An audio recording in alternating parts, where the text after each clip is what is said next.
एक बार माता पार्वती पृथ्वी पर घूमने के लिए आई और उसने सभी जगह घूम फिर कर देखा। माता पार्वती की नज़र एक ऐसे इंसान पर पड़ती है जो बहुत गरीब है और बहुत ज़्यादा मेहनत करता है। उसके बाद माता पार्वती किसी दूसरे स्थान पर चली गई। वहाँ पर एक अमीर आदमी अपने दोस्तों के साथ पार्टी मना रहा था और यूं ही फजूल खर्ची कर रहा था। उसने देखा जो आदमी गरीब है वह और गरीब होता जा रहा है और जो अमीर है वह और अमीर होता जा रहा है। यह सब देखकर माता पार्वती चिंतित हो गई और वापस कैलाश पर्वत चली गई। वहां जाकर भी चिंतित सी बैठ गई। तभी भगवान भोलेनाथ वहां पर आए और बोले, देवी क्या बात है, बहुत परेशान नजर आ रही हो। तभी माता पार्वती ने भगवान शिव से पूछा कि प्रभु, एक गरीब आदमी और गरीब होता जा रहा है और एक अमीर आदमी जो कि हर सुख से संपन्न है वो और अमीर होता जा रहा है, ऐसा क्यों होता है प्रभु।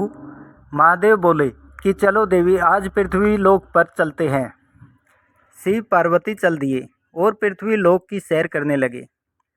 तभी भगवान शिव ने माता पार्वती से कहा कि हम थक गए हैं, पार्वती चलो थोड़ी देर बैठकर आराम कर लेते हैं। वहाँ पर बगल में थोड़े नज़दीक नज़दीक 3 कुएं थे।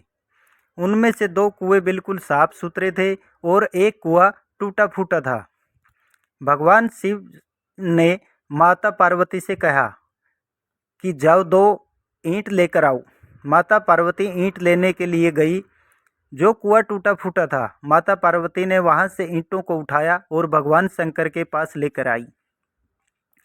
भगवान शंकर ने माता पार्वती से पूछा कि देवी, ये बताओ कि आप ईंटें उस टूटे फूटे कुएं से ही क्यों लेकर आई।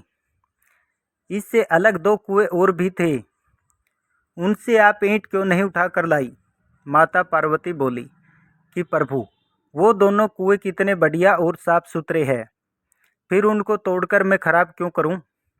इसलिए जो कुआं पहले से ही टूटा हुआ है, मैं वहां से ईंट लेकर चली आई। भगवान भोलेनाथ बोले कि देवी, इसी तरह से जिस मनुष्य का जैसा कर्म होता है उसी के अनुसार उसे फल मिलता है। इंसान के पूर्व जन्म के कर्म के अनुसार उसके भाग्य का निर्धारण होता है।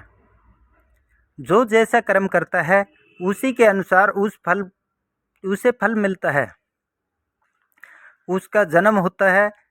जैसे किसी जीव ने अपने पूर्व जन्म में बहुत अच्छे कर्म किए हो तो वो अगले जन्म में सुख और धनवान परिवार में जन्म लेगा और हर तरह के सुखों को भोगेगा।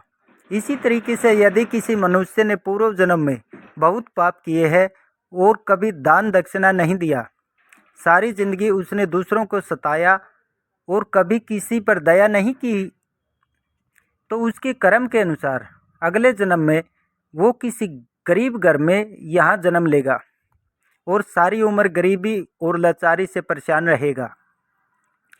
भगवान शंकर बोले कि देवी, अब आपको आपके प्रश्नों का जवाब मिल गया होगा।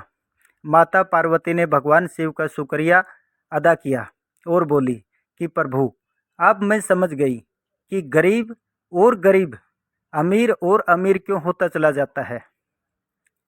अब भगवान शिव शंकर और माता पार्वती फिर कैलाश पर्वत लौट गई।